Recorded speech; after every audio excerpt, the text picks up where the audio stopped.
Hello everyone, आज हम directorate of education GNCT of Delhi की वर्कशीट 40 करेंगे साइंस की क्लास 7th की। तो बच्चों चलिए इसे स्टार्ट करते हैं। स्टार्ट करने से पहले मैं आपसे भी से कहना चाहूंगा कि आप सभी हमारे चैनल को लाइक कर सकते हैं, सब्सक्राइब कर सकते हैं और शेयर भी कर सकते हैं। तो चलिए आइए स्टार्ट करते हैं। Motion and time. तो मोशन एंड टाइम में आज हम मेजरमेंट ऑफ टाइम के बारे में जानेंगे। तो Ravi was very eager to go to his school after a long time. तो रवि बहुत ही उत्सुक था स्कूल जाने के लिए, क्योंकि वो बहुत लंबे समय के बाद स्कूल जा रहा था। तो वो जो था वो बार बार किसकी तरफ देख रहा था? वॉल क्लॉक की तरफ देख रहा था, घड़ी की तरफ देख रहा था रवि बार बार। तो अब क्वेश्चन है आपके लिए, what was the Ravi observing in the clock? जो रवि था वो क्लॉक में क्या देख रहा होगा? तो क्या देख रहा होगा? ऑब्वियसली रवि क्लॉक में क्या देख रहा होगा? रवि क्लॉक में टाइम देख रहा होगा। अब फिर से एक क्वेश्चन हुआ कि और चीजें क्या है? अगर रवि को टाइम देखना है तो टाइम देखने के और सोर्स क्या है, अदर थिंग्स क्या है? तो वो मोबाइल फोन का यूज कर सकता है टाइम को देखने के लिए, है ना। वॉचेस से देख सकता है, या सन की पोजीशन को देख के भी टाइम का पता लगा सकते हैं। तो many natural event repeat themselves after a definite interval of time. तो क्या होता है? तो हमारी कई सारी नेचुरल इवेंट होती है जो अपने आप कुछ समय बाद जो है रिपीट होती है। फॉर एग्जाम्पल, एक दिन, जो दिन है वो रोज अलग अलग दिन रिपीट होते हैं ना। इसी तरह से मंथ रिपीट होता है, ईयर रिपीट होता है। तो अब आपको कुछ वर्ड लिखने हैं, कुछ सेंटेंस दिए हैं आपको उसके लिए। तो पहला दिया द टाइम बिटवीन। जो टाइम क्या होता है? Between one sunrise and next, एक सनराइज और फिर अगले सनराइज। तो सनराइज के और अगले सनराइज के बीच का टाइम जो होता है वो दिन कहलाता है, डे कहलाता है।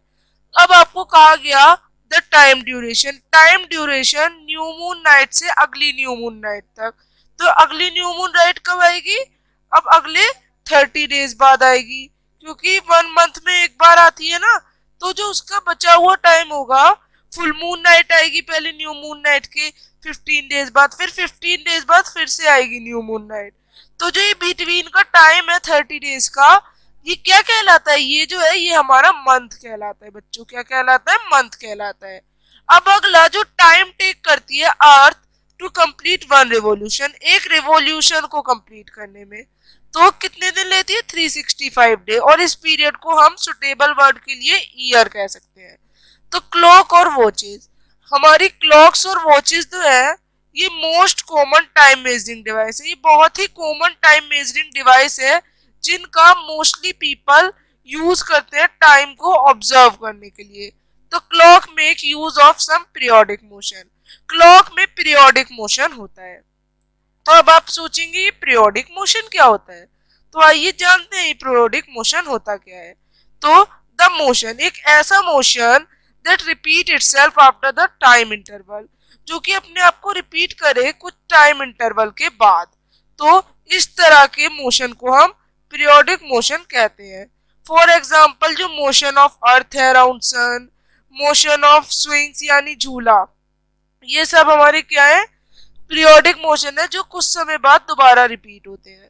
तो one of the most well periodic motion, जो हमारा मोस्ट वेल, जिसको बहुत से लोग एक पीरियोडिक मोशन को समझने के लिए यूज करते हैं, वो है हमारा पेंडुलम। पेंडुलम इधर जाता है, इधर आता है, इधर जाता है, इधर आता है, ऐसे ही होता रहता है ना। तो पेंडुलम है इसका एग्जाम्पल। तो अब आपके लिए क्वेश्चन है, द मोशन ऑफ अर्थ, जो मोशन है अर्थ का अराउंड द सन, ये किसका एग्जाम्पल है? तो जो मोशन ऑफ अर्थ है ये रिपीट होता रहता है। तो ये कैसा एग्जाम्पल है? ये है पीरियोडिक मोशन का एग्जाम्पल। किसका एग्जाम्पल है? पीरियोडिक मोशन का। अब what do you mean by periodic motion? अब आपसे ही एक क्वेश्चन किया गया कि आखिर ये पीरियोडिक मोशन है क्या। तो हम लिखेंगे अ मोशन, एक मोशन दैट रिपीट इटसेल्फ, जो अपने आप को रिपीट करता है after certain interval of time, कुछ इंटरवल ऑफ टाइम में, इसको कहते हैं पीरियोडिक मोशन। तो इस तरह से आप ये वर्कशीट करेंगे। अब हम मिलेंगे अगली वर्कशीट्स के संग। तब तक के लिए बाय एवरीवन। चैनल को सभी बच्चे लाइक करें, सब्सक्राइब भी कर लें।